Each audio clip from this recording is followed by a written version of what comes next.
여러분, 모든 사람들은 나름대로 자기가 중요하게 여기는 것들을 가지고 있습니다. 이 세상 무엇과도 바꿀 수 없을 만큼 소중한 무언가를 가지고 계신 분도 계시죠. 이 세상 무엇과도 바꿀 수 없는 남자친구를 가지고 있는 사람도 있고, 그런 여자친구를 가지고 있는 사람도 있습니다. 그런가 하면 내 자녀가 너무너무 소중하다, 그래서 내 생명을 주고도 내 자녀와는 바꿀 수 없다, 이렇게 생각하시는 분도 계실 수 있겠고요. 그런가 하면 이제 상대적으로 어떤 물건들을 두고 봤을 때 이것보다는 이게 더 귀하다, 이게 더 내게 필요하다라고 생각하면서 상대적으로 가치를 결정하며 더 중요하게 여기는 것들을 우리가 또 생각할 수도 있기도 하죠.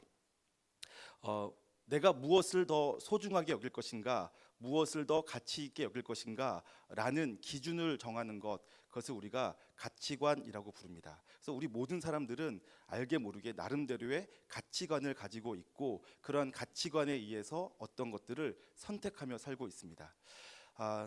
그런데 재미있는 것은 우리가 예수님을 믿고 나면 우리 인생의 기준들이 바뀌어지기 시작하죠. 예수님을 믿으면 거듭났다라고 얘기합니다. 중생한 거죠. 거듭나서 이제는 새로운 세계관과 새로운 가치관과 또 새로운 자아상을 갖게 되어집니다. 그래서 우리의 인생에 전에 귀하게 여기던 것과 예수 믿은 다음에 귀하게 여기던 것이 달라지게 마련입니다.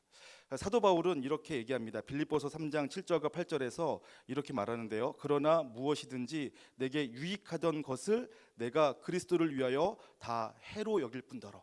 말씀 한번 보여주시겠어요? 또한 모든 것을 해로 여김은 내 주 그리스도 예수를 아는 지식이 가장 고상하기 때문이라, 이렇게 말하죠. 그러니까 예수 믿기 전에 내게 유익하던 것을 이제는 예수 믿은 다음에, 거듭난 다음에는 해로 여긴다는 거예요. 뿐만 아니라 유익하지 않던 것들이라 할지라도 모든 것들을 다 해로 여긴대요. 그리고 이제는 예수 믿은 다음에 새롭게 내가 가치 있게 소중하게 여기는 것이 생겼다라는 고백을 하는 것이죠. 그래서 저와 여러분들도 예수 믿기 전에는 소중하게 여겼던 어떤 것들이 있었을 텐데, 예수 믿은 다음에는 그런 것들이 이제는 부질없고, 그런 것들을 위해 내 인생을 쓰는 것을 낭비처럼 여기고, 이제 내가 새로운 어떤 소중한 것을 향해서 살아가게 되어지는 인생으로 바뀌어가고 계시는 과정인 줄 저는 믿습니다. 그리고 그러한 삶을 여러분들이 살아가시면서 정말 소중한 것, 정말 가치 있는 것을 붙잡고 그 가치 있는 것을 위해서 내 삶을 드림으로 여러분의 인생이 하나님 앞에서 의미 있는 인생 되시기를 주님의 이름으로 축원합니다. 예수님께서 소중하게 여기시는 것은 무엇일까요? 우리가 예수 믿은 다음에 조금씩 이제 가치관이 바뀌어 갈 텐데, 그래서 소중하게 여기는 것들이 새롭게 생겨날 텐데, 우리 예수님께서 소중하게 여기셨던 것은 무엇일까요? 성경을 보면 여러 가지 장면에서 예수님께서 소중하게 여기시는 것들이 있었는데요. 그 중에서 몇 가지만 꼽아 본다면, 우리 예수님께서 하늘 영광 권세를 버리시고 이 땅에 찾아오실 만큼이나 소중하게 여기셨던 것들이 있어요. 아니, 하늘 영광과 권세가 얼마나 대단하겠습니까만, 그것들을 포기하고 이 땅에 찾아오실 만큼 소중하고 가치 있는 것. 예수님께서는 이렇게 표현하십니다. 내가 이 땅에 온 것은 양으로 생명을 얻고 더 풍성히 얻게 하려 함이라. 그러니까 예수님께서 이 땅에 오신 이유가, 하늘 영광 권세를 버리고 이 땅에 오신 이유가 양으로, 예수님의 제자들, 예수님의 식구들이 생명을 얻게 하는 것, 그리고 그 생명을 더 풍성히 얻게 하는 것이 하늘 영광 권세보다 더 소중하다는 거죠. 그것 때문에 이 땅에 오셨다라고 말씀하셨죠. 그런가 하면 인자가 온 것은 섬김을 받으려 함이 아니라 도리어 섬기려 오셨다라고 말씀하셔요. 그러니까 예수님께서는 섬김이 이 땅을 바꾸는 가장 가치 있는 것이라고 여기셨고, 그래서 섬기러 이 땅에 오셨다라고 표현하십니다. 섬기러 오셨다라는 말이 뭘 의미하죠? 하늘 영광 권세보다도 섬김을 통해서 이루어낼 것이 훨씬 더 가치 있다라는 거죠. 그런가 하면 나는 죄인들을 구원하러 오셨다, 잃어버린 자를 찾아 구원하기 위해 오셨다라고 말씀하세요. 그러니까 예수님에게 있어서는 하늘 영광 권세보다도 죄인 한 사람 구원하는 것, 잃어버린 양 하나를 구원하는 것이 훨씬 더 가치 있고 소중한 것이었다는 것을 말씀하는 거죠. 그런가 하면 예수님께서 오셔서 전에 멀리 있던 우리를 가깝게 하셨고요, 사람과 사람 사이에 막힌 담을 허물어 두시면서 우리를 평화롭게 하나 되게 하시려고 이 땅에 오셨다라고 말씀하십니다. 그런 것들이 예수님께서 이 땅에 오신 이유라고 성경이 밝히고 있는 것들이죠. 그 모든 것들은 예수님께서 생각하실 때 이 하늘에서 누릴 수 있었던 모든 영광과 권세, 영화보다 더 소중하기 때문에 그것들을 버리고 이 땅에 오신 것이니까. 그러니까 예수님에게 있어서는 얼마나 그런 것들이 귀한 것이겠습니까? 저와 여러분도 예수님께서 가치 있게 여기시는 것을 나의 가치로 여기고 나도 예수님과 같은 그러한 가치를 위해서 살 수 있기를 바랍니다. 그런가 하면 오늘 본문을 통해서는요, 그 중에서 예수님께서 특별히 잃어버린 자를 찾아서 구원하시려고 하시는 것을 얼마나 소중하게 여기셨는가 하는 것들을 조금 더 집중해서 살펴보고자 합니다. 오늘 우리가 읽은 본문은요, 예수님께서 거라사인의 지방으로 가셔서 한 귀신 들린 사람을 고쳐내고 살려내는 장면이 등장하고 있습니다. 이 장면을 통해서 예수님께서 잃어버린 자를 얼마나 소중하게 여기시는지, 가치 있게 여기시는지 함께 살펴보기를 원하는데요. 먼저는 거라사인의 지방이라고 되어 있습니다. 이스라엘 땅을 놓고 보면 위에 갈릴리 호수가 있고 요단강이 흐르고 그다음에 사해가 있죠. 갈릴리 호수 동쪽 편에는 이방인들이 살고 있고요. 또 서쪽 편에는 이스라엘 사람들이 살고 있습니다. 그러니까 갈릴리 호수 동쪽 편에는 이방인들이 살고 있는데 거라사 지방은 그 이방인들이 살고 있는 땅입니다.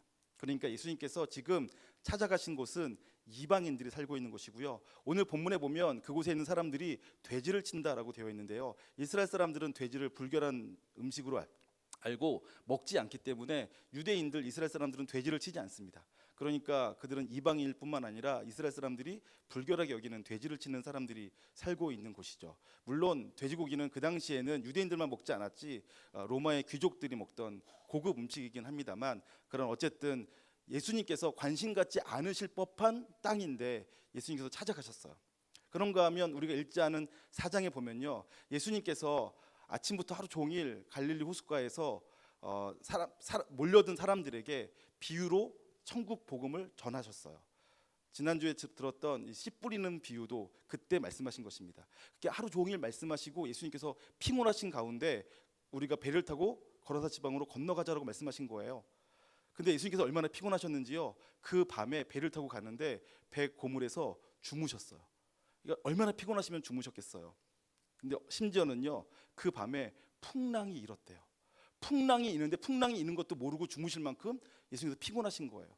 그런데도 곧 풍랑이 일 것을 아시는데도 불구하고 건너가시고요, 풍랑이 이는 그 출렁이는 배 위에서도 피곤하여 주무실 만큼 피곤하심에도 불구하고 꼭 그 거라사 지방에 가셔야겠다라는 거예요, 예수님께서.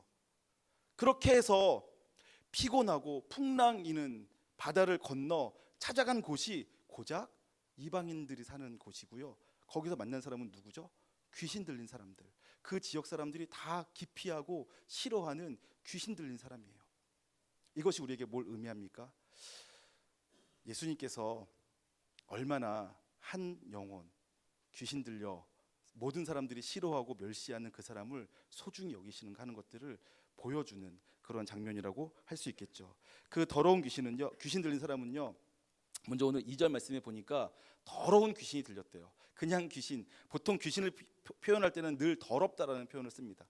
아주 음란하고 불결하고, 그리고 하나님께서 싫어하시는 짓들만 하기 때문에 귀신 들린 사람을 향해서는 거의 대부분 더러운 귀신 들렸다 이렇게 표현합니다.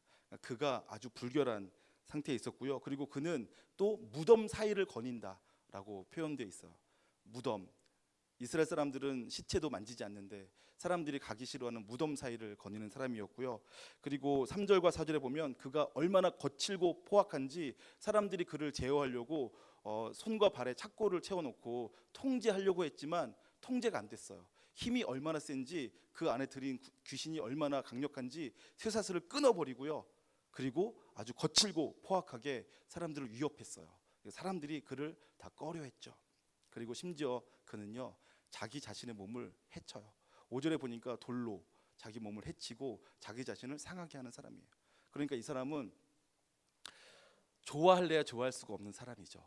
가까이 할래야 가까이 할 수가 없는 사람. 그리고 그러면서도 정말 비참하고 불쌍한 사람이라는 것을 알 수 있습니다. 우리 말씀을 통해서 한번 확인해 보도록 하죠. 5장 1절부터 5절까지 보도록 하겠습니다. 예수께서 바다 건너편 거라사인의 지방에 이르러 배에서 나오심에 곧 더러운 귀신 들린 사람이 무덤 사이에서 나와 예수를 만나니라 라고 되어 있고요. 3절에서 그 사람은 무덤 사이에 거처 하는데 이제는 아무도 그를 쇠사슬로도 맬 수 없게 되었으니 이는 여러 번 고랑과 쇠사슬을 메었어도 쇠사슬을 끊고 고랑을 깨뜨렸음이로라. 그러므로 아무도 그를 제어할 힘이 없는지라. 그런가 하면 5절에서는 밤낮 무덤 사이에서나 산에서나 늘 소리 지르며 돌로 자기의 몸을 해치고 있었더라. 이것이 지금 예수님께서 찾아가 만난 한 영혼의 모습입니다. 정리하자면 그는 이방 사람이고요. 그는 귀신 들렸어요. 그것도 아주 더러운 귀신 들린 사람이죠. 그리고 그는 제어할 수가 없어서 사람들이 그를 통제하려고 애썼지만 통제되지 않고 제어되지 않는 사람. 그래서 사람들을 두렵게 하고 위협하는 사람.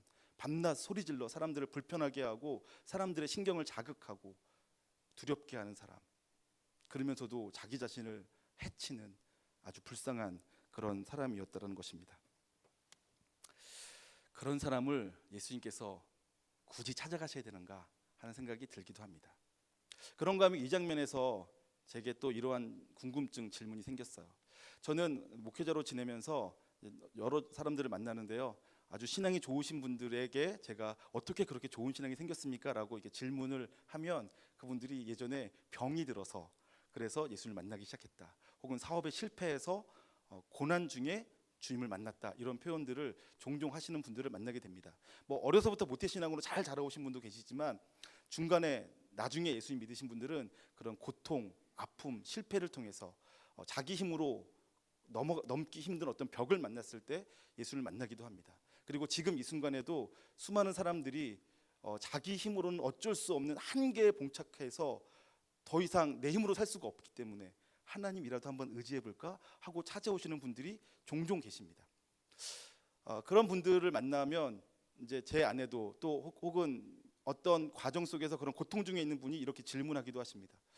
왜 하나님은 꼭 이렇게 우리를 부르실 때 고난을 통해서 부르실까요? 왜 우리를 절망의 끄트머리에서 우리를 부르실까요? 그래서 우리를 이렇게 힘들게 하신 다음에 꼭 우리를 부르실까요? 이런 질문을 제게 하기도 하고 또 저도 그런 질문을 하기도 합니다. 왜 우리는 좋을 때 예수님 만나면 좋은데 우리가 아주 평안하게 잘 살고 있을 때 우리를 불러주시면 좋은데 그때는 내버려 두시다가 힘들고 어렵고 고통 속에 있을 때야 비로소 우리를 불러주실까요? 라고 생각하게 되는데요. 근데 사실은 잘 생각해 보면요, 그런 것이 아니죠. 뒤집어 생각해야 됩니다. 우리는 양 같아서 각기 제 길로 가며 어리석은 선택들을 하며 우리 스스로 우리 인생을 망치곤 합니다. 그래서 우리가 인생의 밑바닥, 고통과 절망의 끝자락에 있을 때, 그래서 이 세상 누구도 내게 관심 갖지 않고 아무도 내게 손 내밀어 주지 않고 아무도 나를 불쌍히 여기지 않을 그때 예수님은 그럼에도 불구하고 우리에게 관심과 사랑을 가져주시는 것으로 믿으셨으면 좋겠습니다. 잠언 14장 12절에 어떤 길은 사람이 보기에 바르나 필경은 사망의 길이니라, 이런 말씀이 있습니다. 이 말씀이요 16장 25절에 똑같은 말씀이 나와요. 두 번 반복되거든요. 어떤 길은요 사람이 보기에는 바라요. 나는 지금 내가 바른 길 간다, 내가 지금 성공하기 위해 산다, 내가 지금 행복하기 위해 산다라고 생각하며 살아가는 거예요. 내가 스스로 내 인생을 망치려고 살지 않죠. 내가 스스로 고통 가운데 처박히겠다고 가질 않죠. 그냥 내가 볼 때는 옳은 길, 내가 하고 싶은 것, 내가 좋아하는 것 하며 살아간 거예요. 근데 그 길이 나를 사망으로 이끌어 간 거죠. 내가 내 인생을 망친 겁니다. 그런데 내가 망친 내 인생, 그래서 아무도 나를 도와줄 수 없고 내 스스로의 힘으로 벗어날 수 없고 마치 귀신 들린 자와 마찬가지로 사망이 거하는 무덤가에 거닐고 이 귀신 들린 사람처럼 내 의지와 상관없이 나도 모르게 내 가족들에게, 내 친척들에게, 내 주변 사람들에게 피해를 줘서 그들이 나를 피하게 만드는 것, 그것들은 다 하나님께서 그렇게 하신 것이 아니라 내가 그렇게 한 것입니다. 그리고 내가 그렇게 내 인생을 망쳤을 그때 세상은 나를 버리고 나를 멸시하고 나를 처박아 두지만 주님께서는 그때 이 거라사인 지방에 귀신 들린 자를 찾아가신 것처럼 우리에게 찾아오신 것이고요. 지금 그런 사람을 주님께서는 찾아가고 계십니다. 그것이 우리 주님께서 저 높은 하늘 위에서 내게로 올라와라.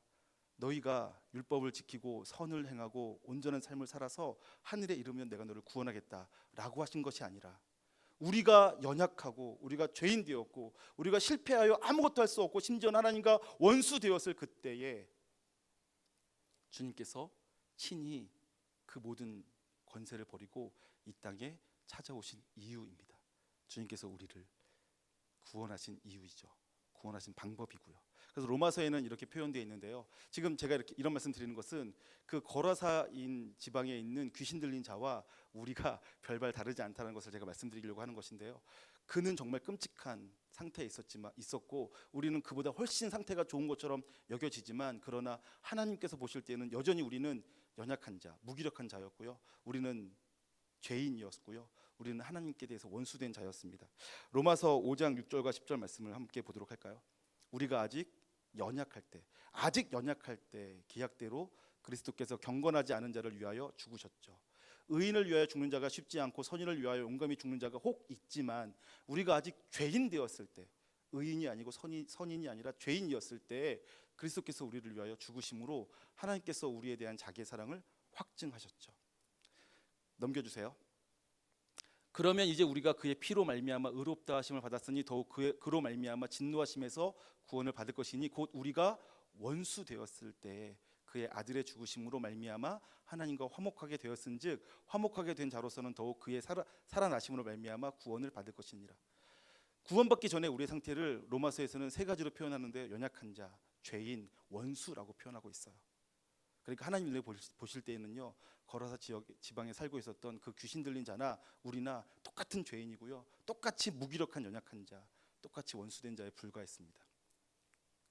그런데 주님께서 우리에게 찾아와 십자가 지시고 죽으시고 피 흘리심으로 멸시와 천대를 당하심으로 우리에게 생명을 주시고 우리를 구원해 주신 것이고요. 오늘 하루 종일 말씀을 전하셔서 피곤하고 지쳐있고 지금 바다를 건너가면 폭풍이 몰려와서 낭패를 당할 것을 아심에도 불구하고 제자들이 이해하지 못하지만 그 풍랑을 건너 거라사 지방 이방인의 땅에 가셔서 그 귀신 들린 자를 만나주신 이유입니다.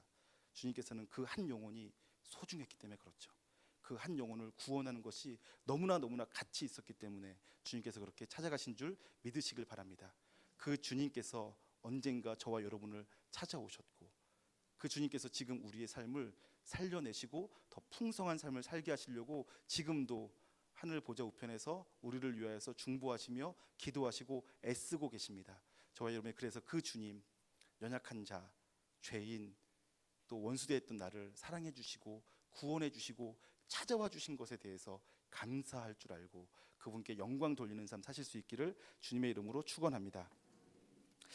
그런가 하면요, 오늘 본문을 통해서 제가 또 한 가지 살펴보고 싶은 것은 세상 사람들이 가치 있게 여기는 것과 예수님께서 가치 있게 여기시는 것이 정말 다르다라는 것을 한 번 더 본문을 통해서 확인해 보고 싶습니다. 예수님께서는요, 이 시끄럽고 통제 안 되고 자해하는 더러운 귀신 들린 사람, 그래서 사람들은 사슬로 묶어 놓을 수밖에 없었고 무덤 사이에 거하게 만들 수밖에 없던 사람을 예수님께서는 찾아가셨어요. 사람들은 그 귀신 들린 사람을 볼 때 두려워하고요, 그를 멸시하였고요, 그를 무시하였고요, 그를 멀리하였어요. 그것이 사람들이 그 귀신 들린 사람을 보는 시각이었고요, 태도였어요. 그런데 예수님께서는 그렇게 하지 않으셨죠. 예수님께서는 그 사람들에게 해를 끼치는 그 영혼을 불쌍히 여기셨어요. 그리고 그를 돌보기로 작정하신 거예요. 그를 위해서 희생하신 거죠. 그를 위해서 헌신하는 것을, 그 시간, 그 사역을 쓸데없는 짓, 낭비로 여기지 않으시고요, 그것을 소중한 예수님의 사역으로 여기셨어요. 세상 사람들과 예수님께서 보는 기준이 다른 거죠.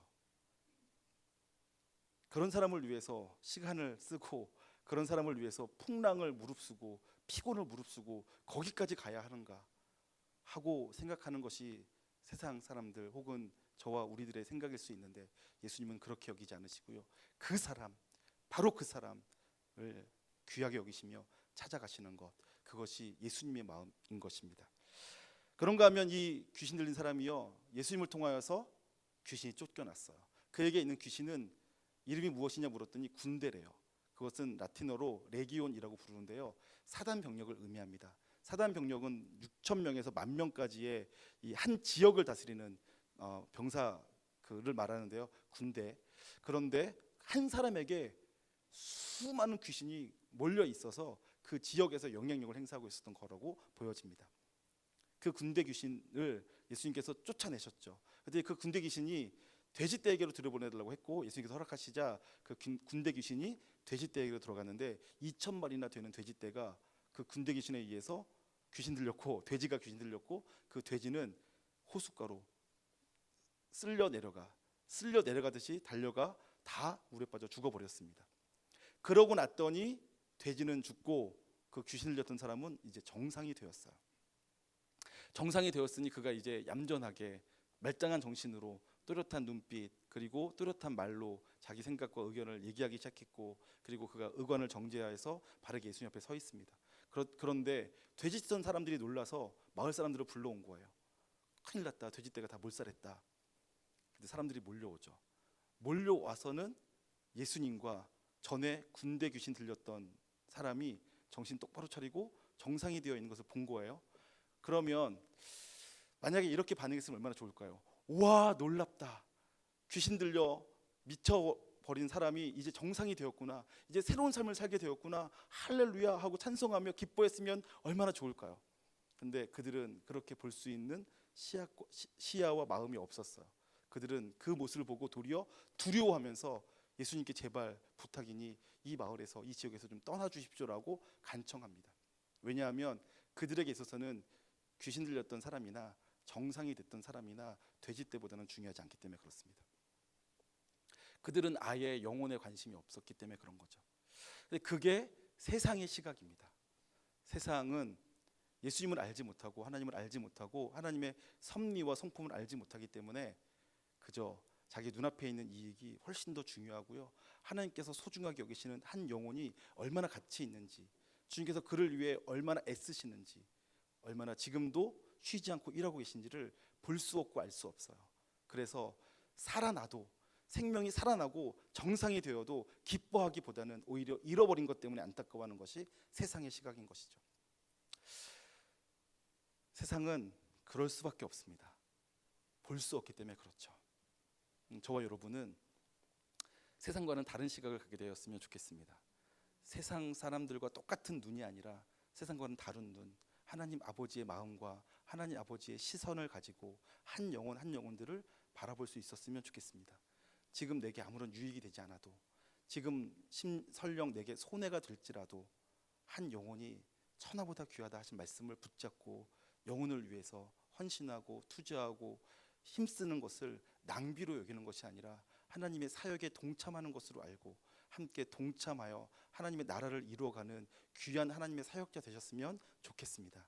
우리에게 그러한 시야가 생기고 마음이 생겨서 우리 교회에 찾아오는 사람들, 그들이 어떠한 형편, 처지, 상황에 있든 그들을 돌봐주고 그들을 아껴주고 사랑하고 그의 인생이 새로워져 하나님 앞에서 온전케 되도록 만들어주기 위해서 애쓸 줄 아는 인생. 그래서 부평중앙교회 가면 인생이 바뀐다. 불행했던 인생이 행복으로 바뀌고 불안했던 마음이 평안해지고 사랑받지 못하고 멸시받고 소외되었던 내 인생이 여기서는 사랑받을 수 있고 여기서는 인정받을 수 있고 여기서는 존중받으며 돌봄받는다 라는 고백들이 터져 나오는 교회가 되었으면 좋겠습니다. 부평중앙교회 갔더니 거기도 똑같아.